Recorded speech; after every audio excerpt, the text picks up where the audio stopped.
삼행시로 말씀 처음을 좀 이렇게 가볍게 시작하고자 합니다. 원두막이라고 하는 삼행시를 좀 하고자 하는데요. 여러분들이 운을 띄워주시면 감사하겠습니다. 원숭이 엉덩이는 빨개, 두 쪽 다 빨개, 막 빨개.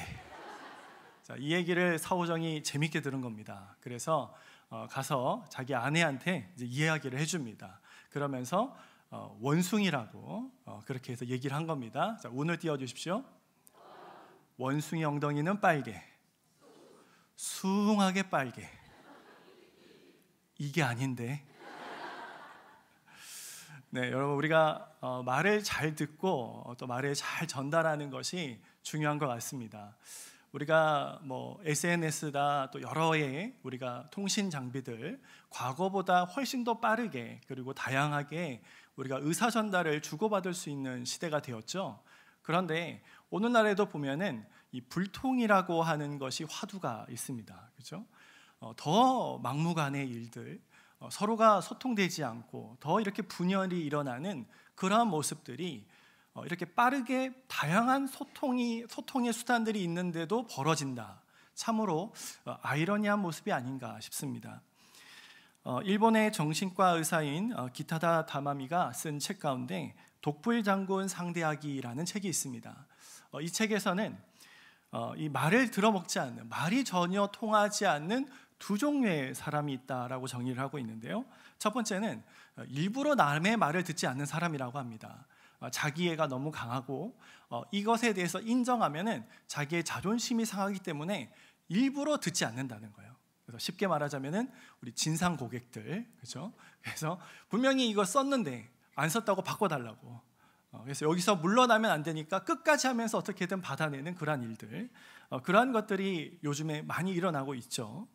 두 번째 종류의 사람은 정신적인 아픔이 있기 때문에 들을래야 들을 수 없는 상황의 사람들이 있다는 겁니다. 예를 들어서 공황장애라든지, 공황장애가 육체적인 신호에 의해서 온다라고 하는 뇌과학적인 것도 있지만 어쨌든 주변에서 괜찮다라고 얘기를 하는데 위험이 없다라고 얘기하는데 어떻게 되는 거죠? 저 사람이 나를 이렇게 칼로 들어서 죽일 것 같은, 아니면 저기에서 어떤 일이 일어날 것 같은 두려움이 연습을 하는 겁니다. 그렇죠?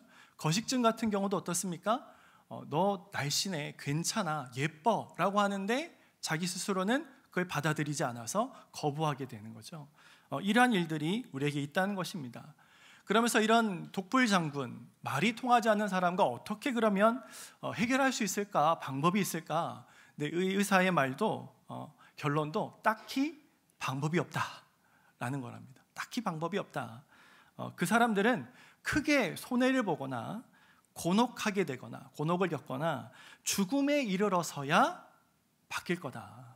그렇기 때문에 그 사람을 변화시키려고 에너지를 낭비하지 마시고, 그러면 내가 스스로가 더 힘들게 되니까 나를 지키는 거에 더 에너지를 써라라고 그렇게 결론을 맺고 있습니다.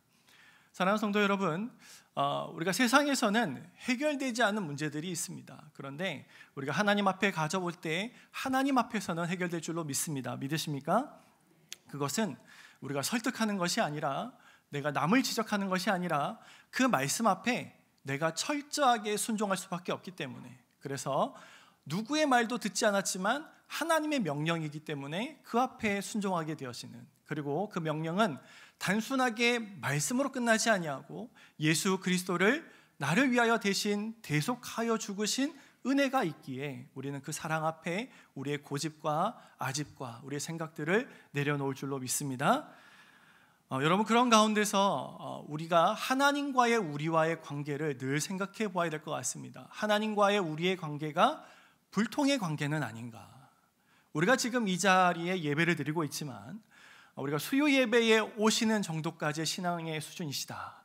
우리 많은 목자님들도 계시고 또 그 가운데 또 평신도로 오신 분도 계시고, 그런 가운데라면 문제가 없을 것인데 우리가 늘 돌아보아야 할 필요가 있다는 것이죠. 오늘 우리가 대선지서, 책의 양이 좀 많은 선지서를 이야기를 하는 겁니다.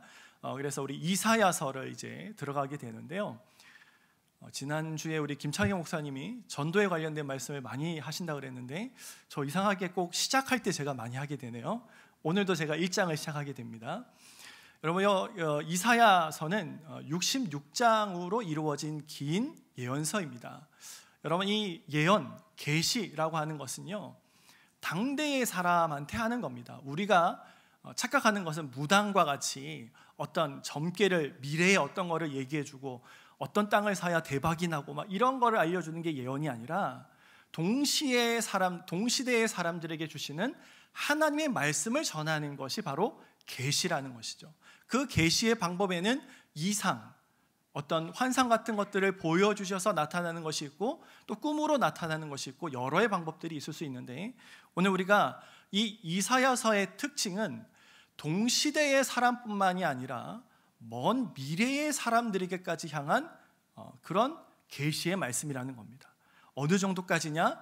요한계시록에 이르기까지 새하늘과 새 땅, 다시는 눈물이 없고 다시는 고통이 없는 바로 그 시대까지의 예언을 나타내는 것이 바로 이사야서입니다. 그리고 이 이사야서는요, 성경이 66권인 것처럼 아마 딱 계획하고 한 것 같지는 않은데요, 신기하게도 이렇게 두 부분으로 구분을 해보자면 구약이 39권이잖아요, 그렇죠? 그래서 39장까지가 한 단락이 되고요, 그리고 40장부터 66장까지가 한 단락이 되는 두 가지의 구조를 가지고 있습니다. 그래서 전반부는 심판에 대해서 말하고요, 후반부는 구원에 대해서 말하고 있습니다. 그래서 이제 이사야 선지자가 우시야 왕부터 히스기야 왕까지 네 왕을 섬기면서 60년간 선지자 사역을 하는데요, 그 가운데 히스기야까지의 이야기를 다룬 것이 39장이고요 40장부터는 내 백성을 위로하노라 라고 하면서 비전과 구원과 소망을 말씀해 주시는 것이 이후의 27장의 말씀입니다. 그래서 이 이사야를 누가 지었느냐라는 것이 화두가 되기도 했었습니다. 전통적으로는 이사야였는데요, 이 40장부터의 얘기가 너무 구조가 달라 보이는 거죠. 그리고 심지어서는 그 예언이 얼마나 정확하냐, 이제 나중에 그 70년의 포로기를 끝나고 누구를 통해서 이렇게 다시 돌아올 수 있게 되죠? 바벨론 왕 중에 고레스라고 하는 왕을 통해서 사용하시잖아요. 근데 이 이사야는 약 150년에서 200년 전의 사람입니다. 고레스가 나오기 전까지 150년에서 200년 전의 사람인데 고레스를 세울 것이다 라고 하는 예언이 나와요. 얼마나 대단한 예언입니까? 그래서 이것을 연구하는 신학자와 학자들이 이거를 그대로 액면 그대로 믿기는 힘들다. 그래서 39장까지는 이사야가 지었고 그 뒤에는 제자들이 그걸 밀봉한 그 말씀을 받아가지고 그들이 이제 시대를 지나면서 첨언했다. 그래서 저자가 3명 내지 5명일 것이다.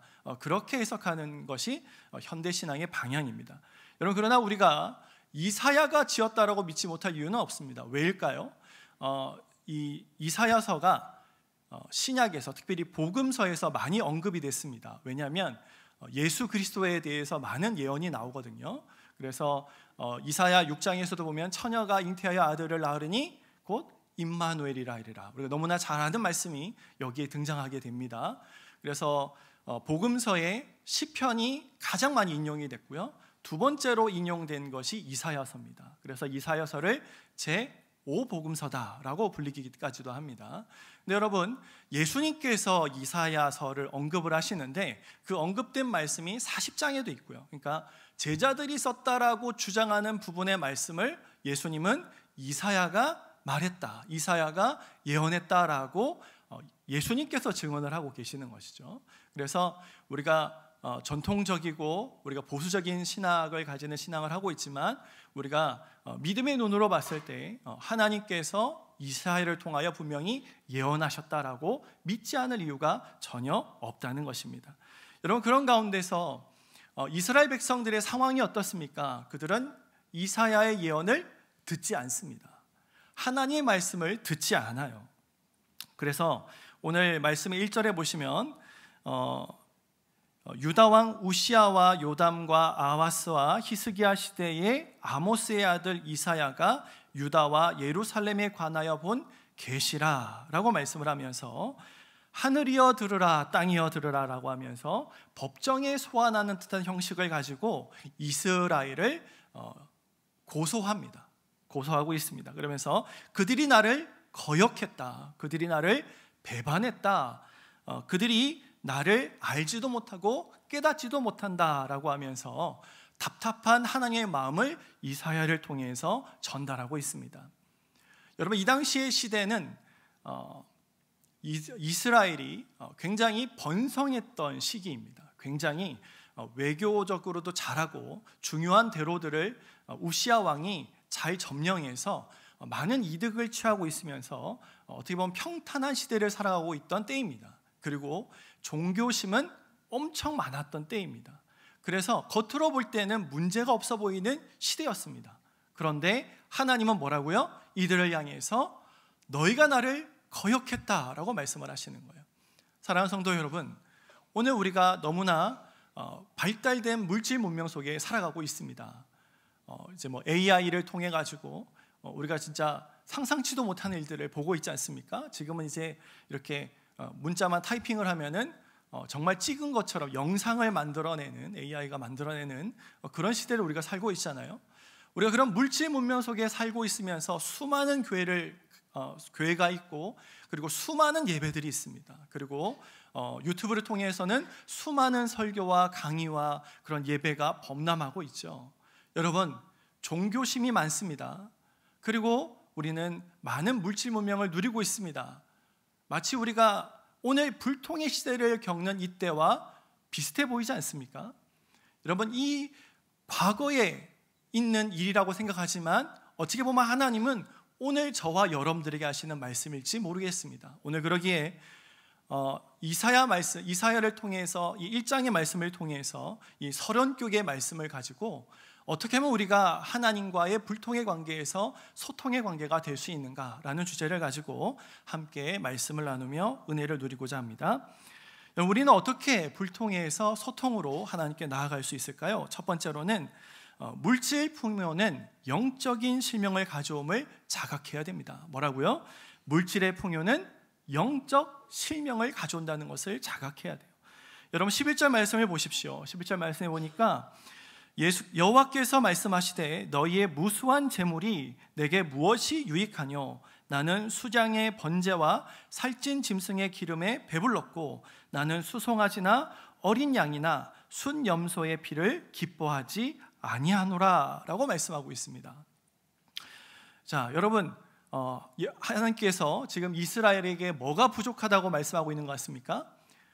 예배가 부족하다고 말하고 있는 것 같습니까? 헌금이 부족하다고 말하고 있는 것 같습니까?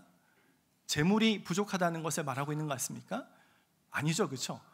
배불렀다, 그렇죠? 기름에 배불렀다, 너무나 많다, 너무나 많은 것을 주고 있다, 이런 것을 말하고 있습니다. 여러분, 제가 앞에 잠깐 서론격에도 말씀드렸다시피 이 당시에 특별히 1장에서 5장까지는 우시야 왕의 치정 가운데 있었던 일을 나타내고 있는데요. 이 우시야 왕은 초반에는 하나님의 뜻을 잘 지키는 듯 했지만 어릴 때 왕이 돼서, 그러나 그 이후에서는 자기 뜻대로 살아가면서 나중에는 하나님께 예배를 자기가 주관하려고 하다가 결국은 하나님의 심판을 받아서 죽게 되는 그런 왕입니다. 여러분, 그는 남쪽 해안지대와 가나안 해안을 따라 난 대로의 지배권을 장악하면서 부강하게 됩니다. 그래서 이스라엘은 어떻게 보면은 남유다죠. 죄송합니다. 남유다는 북이스라엘과 비교해 봤을 때 아주 평화로운 시대를 살아가고 있습니다.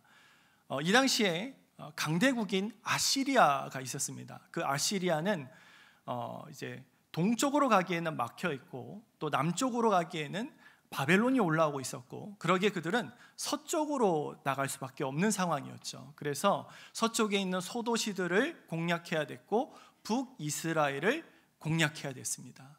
그래서 북이스라엘은 이 아시리아와 대항하기 위해서 소도시들과 연합하게 되고요. 그리고 거기에 남유다를 끌어들이려고 합니다. 그런 가운데서 결국 하나님의 말씀을 붙들고 살아가야 되는데, 결국 이 북이스라엘이 분단된 이유는 무엇이었습니까? 하나님의 뜻이었잖아요. 하나님의 뜻으로 그 다윗 왕의 또 자녀 솔로몬의 범죄 앞에서 하나님이 심판하기 위해서 둘로 가르신 건데, 이 둘로 가른 가운데 성전이 남유다에 있다 보니까, 성전이 남유다에 있다 보니까 백성들이 모두 남유다로 갈까봐 무서워서 베델과 단에다가 예배할 수 있는 장소를 짓고, 그러면서 하나님의 뜻을 무시하며 살아갔던 나라가 바로 북이스라엘입니다. 그래서 북이스라엘에서는 악한 왕들이 많이 나오게 됐죠. 그리고 그들은 결국 멸망하게 됩니다. 히스기야 왕 때 그들은 멸망하게 됩니다. 그리고 히스기야 왕은 그 가운데 하나님만을 붙들었기 때문에 사네립의 공격 가운데서 살아남을 수가 있게 되었죠. 그렇죠? 여러분, 이렇게 물질적인 풍요를 살아가고 있는 북이스라엘 그리고 남유다, 여러분, 이런 상황들 가운데서 어떻게 보면은 하나님께 감사하고 하나님을 더 잘 믿어야 되는데 어떻게 됐다고요? 하나님을 더 떠나게 됩니다. 히스기야 왕이나 우시야 왕이나 종교개혁들을 했는데 무엇을 남겨놨을까요? 성전에 대한, 그 주변에 대한 개혁들은 했지만 많은 이스라엘 백성들이 이렇게 산 위에다가 산당을 짓고 그곳에다가 금송아지를 모시고, 그러면서 이것이 우리를 구원한 하나님이다라고 하면서 다른 여러 우상들과 혼합하여 예배하는 바로 이러한 것들을 고치지 않았습니다.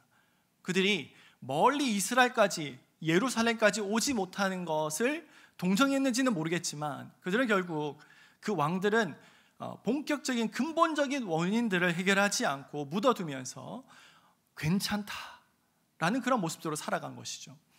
여러분, 이 당시에 많은 선지자들이 있었습니다. 하나님께 선택받은 참된 선지자가 있었는가 하면은 백성들의 편의를 위해서, 그래서 우리는 안전합니다, 우리는 괜찮습니다, 이렇게 말을 하면서 그 성도들의, 그 사람들의 그런 호의와 환대를 받으면서 누리고자 하는 그러한 선지자들이 있었습니다. 정말 영적인 무지한 상태가 일어나고 있었던 것이죠. 사랑하는 성도 여러분, 오늘 우리는 어떻습니까? 오늘날의 우리의 시대도 과학이 발전하고 사회가 발전하고 문명이 발전하고 그렇게 하면서 우리는 점점 하나님의 말씀을 고리타분한 옛것으로 느끼거나 이렇게만 살아가서는 빡빡해서 현대에서 살아갈 수 없어요 라고 말하면서 우리는 그 말씀대로 살아가지 아니하는 영적인 실명을 겪고 있지 않은지 돌아보아야 될 것입니다. 왜냐하면 바로 오늘 본 말씀의 시대가 오늘날과 비슷하기 때문이죠. 그럴 때마다 하나님은 선지자를 세우셨고 오늘날에는 교회를 세우셔서 교회를 통해서 우리에게 분명하게 말씀하실 것입니다. 오늘 한국교회가 왜 이렇게 힘이 없게 됐을까요? 왜 한국교회가 이렇게 어렵게 됐을까요? 예배가 없어서였습니까? 종교심이 없어서였습니까? 우리 한국만큼, 그렇죠? 새벽 기도를 드리고 수요 예배와 금요 예배와 또 월상 예배와 수많은 예배들 가운데 열심을 가지고 하나님을 찾았던 그런 크리스찬들이 전 세계에 어디에 있겠습니까? 그런데 그렇게 많은 종교심을 가지고 있었는데 우리의 모습은 어떻죠? 세상에서 무시받고 있습니다. 왜 그럴까요? 바로 우리의 영적인 무지 때문인 것입니다. 형식만 가지고 잘했다라고 생각하면서 이것만 하면 안전하다고 하면서, 그래서 어떻게 보면 우리가 여의도 침례교회, 우리 침례교단의 정말 중요한 또 큰 일을 감당하고 특별히 또 중앙아시아의 그런 선교의 일을 한 교회가 개척하며 감당했던 놀라운 역사들, 그런데 그 속에 있는 내가 마치 여의도 침례교회다. 그 교회에 앉아있는 내 믿음이 여의도 침례교회다. 우리가 그렇게 생각하면서 내 자신을 낙관하고 방만하고 하나님에 대한 열심이 식어가고 있지는 않으십니까? 오늘 이사야서를 통해서 하나님께서 말씀하시고자 하는 바가, 우리에게 주시고자 하는 말씀이 바로 이 말씀이 아닌가 싶습니다. 여러분, 우리 자신을 돌아보셔야 합니다. 오늘 우리가 더 잘 살수록, 여러분 희한하지 않습니까? 과학이 발달하고 또 문명이 발달했는데 문화를 보십시오. 점술이 성행하고 있습니다. 그렇죠? 점 보는 게 카페도 만들어지고 성행하고 있습니다. 영화들을 보십시오. 지금 파묘가 1위를 하고 있죠. 결국은 무덤을 조상의 무덤 자리를 잘 세워야 된다. 이 무속신앙에 대한 건데 영화가 1등을 하고 있습니다. 전혀 영적인 것에 관심이 없어 보이는 과학의 시대를 살아가고 있는데 영적인 것에 더 많은 관심을 가지고 있어요. 그런데 그 초점이 하나님이 아닌 거죠.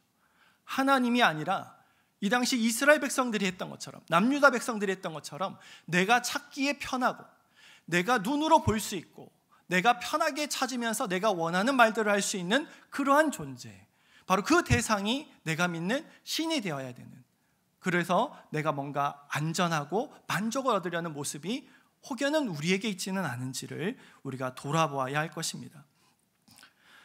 사랑하는 성도 여러분, 오늘 우리가 정말 깨어 있어야 됩니다. 올해 우리 담임 목사님을 통해서 우리 교회 주신 표어가 부흥의 불길이 타오르는 교회죠. 그렇죠? 우리가 또 다른 새로운 시대, 50년의 시대를 또 이렇게 나아가면서 우리가 부흥의 그러한 불길을 타오르는 비전을 가지고 나아가고 있는데요. 여러분, 우리가 그럴 수 있는 이유가 무엇입니까? 바로 우리는 예수 그리스도로 말미암아 생명력을 얻고 있는 하나님의 자녀이기 때문입니다. 예수 그리스도로 말미암아 생명력이 있다면 그 생명력은 멈추지 않는 것이죠. 멈추지 않는 것입니다. 살아있고 배가하고 성장하는 것입니다. 단순히 숫자가 많아지는 것이 아니라 우리가 있는 것들을 통하여서 영향력이 드러나고 그 영향력으로 말미암아서 하나님이 영광을 받으셔야 되는 것이죠. 바로 그것이 하나님이 우리를 세우신 이유인 줄로 믿습니다. 여러분, 그러기에 오늘 우리가 생각해야 될 중요한 말씀은 무엇일까요? 여러분, 오늘 말씀해 보시면 9절의 말씀해 보시면 이렇게 얘기하고 있습니다. 만군의 여호와께서 우리를 위하여 생존자를 조금 남겨두지 아니하셨더라면 우리가 소돔 같고 고모라 같았으리라. 뭐라고 하고 있습니까? 하나님께서 다 심판하셔야 되는데, 소돔과 고모라처럼 불로 다 멸망시켜야 되는데 어떻게 하셨다고요? 조금 남겨두셨대요. 하나님의 공의라면, 하나님의 그러한 공의 앞이라면 모든 것들이 다 멸망해야 됩니다. 그런데 하나님은 어떻게 하셨어요? 남겨두셨습니다. 무엇 때문에요? 바로 하나님의 그 이름 때문에 우리를 사랑하셔서, 그래서 우리에게 살 길을 주시고 구원의 길을 허락하시고 하나님의 자녀로서의 삶을 살도록 우리를 남겨두셨습니다. 여러분, 남겨둔 우리에게는 어떤 일만 필요할까요? 우리는 자랑할 수 없습니다. 우리는 자랑할 수 없어요. 우리의 신앙을 놓고 다른 일을 평가하면서 자랑해서는 안 되는 것입니다. 왜요? 당연한 것이 아니라 남겨졌었기 때문에, 내 힘이 아니라 하나님의 은혜이기 때문에. 여러분, 우리가 구원받기 어려워하시는 분들을 자세히 보시면 특징이 있습니다. 그것은 거저 받는 것을 어려워하세요. 하나님이 은혜로 주셨다, 선물로 주셨다, 받기만 하면 구원을 얻는다라고 하는데 내가 체면이 상하는 거죠. 내가 무언가를 드려야 받을 수 있을 것 같은데 내가 주지 않고 받는다는 그 사실에 마음을 열지 못하십니다. 여러분, 구원은, 우리가 하나님 앞에 나가는 우리의 모습은 절대로 우리의 기준으로서는 만족시킬 수가 없어요. 우리는 남겨진 자입니다. 남겨진 자이기에 하나님의 은혜가 아니고서는 절대로 방법이 없고, 그렇기 때문에 우리는 그 남겨진 은혜 앞에 진실된 회개로 하나님께 나아가는 것이죠. 그래서 여러분, 우리가 성찬식 할 때 많이 듣는 말씀이지 않습니까? 18절에 보시면 여호와께서 말씀하시되 오라 우리가 서로 변론하자. 너희의 죄가 주홍 같을지라도 어떻게 된다고요? 눈과 같이 희어질 것이요 진홍같이 붉을지라도 양털같이 희게 되리라. 아멘. 여러분, 우리는 남겨진 자입니다.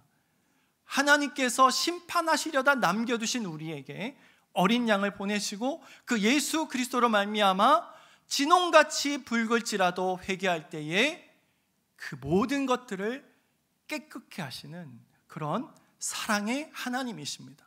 우리가 39장 말씀을 볼 때까지요, 무서운 말씀을 많이 볼 것입니다. 여러분, 이것이 하나님이 우리를 멸망한다라는 것이 아니라 우리를 질책하고 우리를 훈계해서 하나님의 품으로 돌아오라라고 외치시는 그 아버지의 음성임을 들으셔야 됩니다.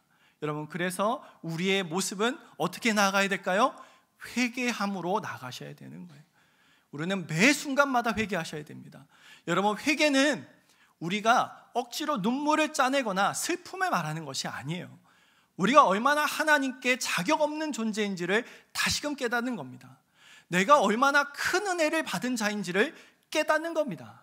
여러분, 오늘 말씀에 보면은 하나님께서 그들이 제사를 많이 안 지내서 뭐라고 하시는 것이 아니라 이것을 하지 않아서 그들을 책망하십니다. 17절을 보십시오. 17절을 보시면은 선행을 배우며 정의를 구하며 학대받는 자를 도와주며 고아를 위하여 신원하며 과부를 위하여 변호하라 하셨느니라. 하나님께서 예배를 말씀하지 않으세요. 하나님께서 더 무엇을 드리라고 말하지 않습니다. 무엇을 하라고요?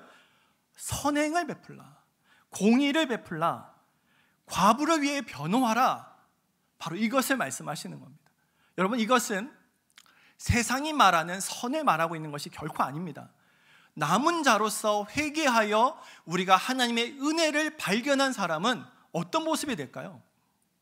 내가 잘못했던 사람, 내가 그동안 무심히 지나갔던 사람, 내가 전혀 관심 없었던 사람, 바로 그 사람들이 눈에 보이고 그 사람들에게 주님의 사랑을 전하려고 내 목구멍에서 그 말씀이 나오기가 멈춰지지 않는 바로 그러한 모습이 되지 않겠습니까? 여러분, 그러한 것에서 자연스럽게 고아를 돕고 과부를 도우면서 하는 모습이 드러나는 것입니다.